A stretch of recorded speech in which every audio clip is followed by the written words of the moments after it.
find Muhammad's decisions, and you have to mindlessly follow those. What does Muhammad say? If anyone leaves his Islamic religion, kill him.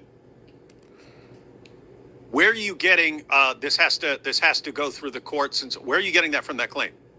Where are you getting that from, Muhammad? Yeah, you have Islamic rulers and Islamic schools of jurisprudence and so on saying that's the rule. If you're just reading, if anyone leaves his Islamic religion, kill him, and I have to follow everything Muhammad says, what are you going to do? Well, you got to look at the historical context. Now, David Wood and Apos are bitching and whining about apostasy laws in Islam in their latest video.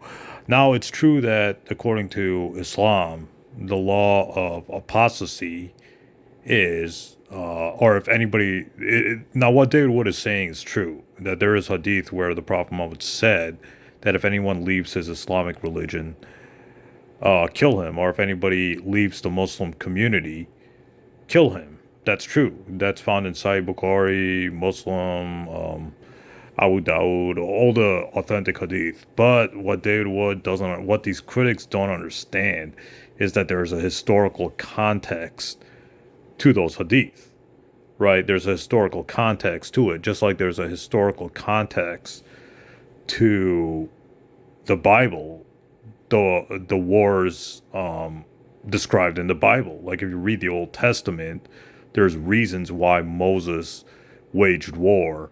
There's reasons why David waged war. There's reasons why the God of the Bible allowed, genocide and killing and all that stuff.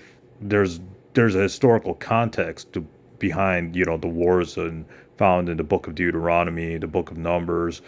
There's historical context to, the wars of David in 1 Samuel, 2 of Samuel, et cetera, et cetera. So you get my point, is that there's a historical context behind, the violence of the Old Testament. Well, there's a historical context to the hadith that says anybody who leaves his Muslim religion, kill him. There's a historical context, and the historical context is that when people were leaving Islam back 1400 years ago, they were fighting against the Muslims, or they were, pretending that they were leaving Islam, joining the enemy forces, and trying to kill and fight Muslims. So this law of, killing apostates is a self-defensive measure and not a offensive measure, because you have to look at the historical context, just like you got to look at the historical context of certain Old Testament, violent Old Testament verses.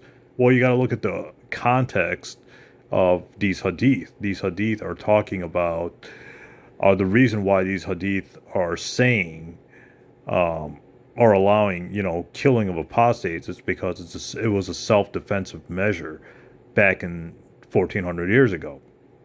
Now, this is a controversial issue, the whole issue of apostasy and what do you do with an apostate.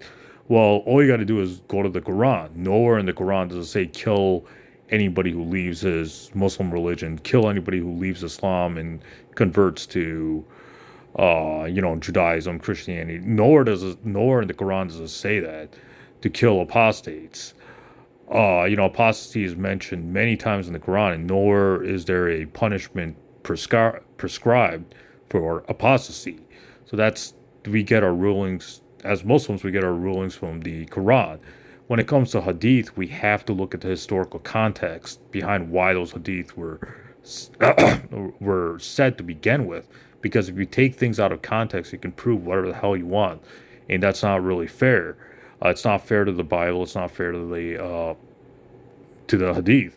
So you got to look at the historical context behind why there was a death penalty law for apostasy 1400 years ago, and does it apply today? No, because I would argue no, because when people leave Islam, they just don't want to follow it anymore. They're not, trying to kill Muslims. Like these apostates from Islam in 2024 are not leaving Islam and just trying to fight and kill Muslims. They're just leaving Islam because they just don't care about it anymore. They just want to live their lives without religion.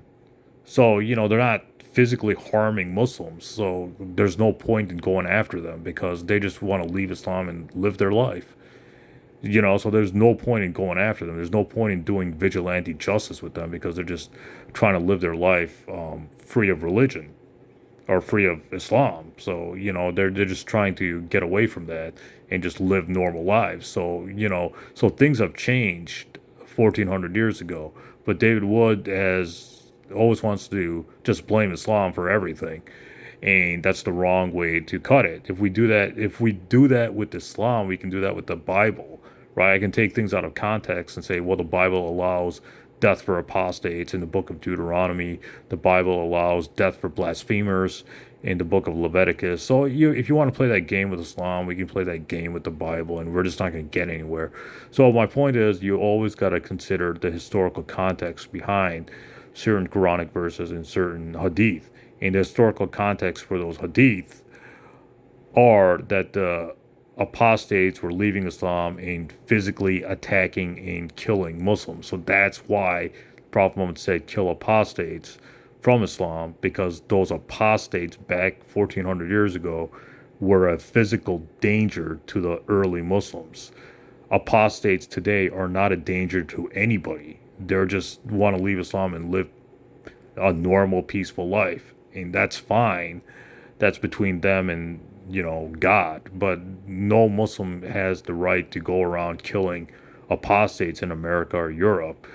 Uh, because those apostates are not posing any physical danger to anybody. They're just trying to live their normal life.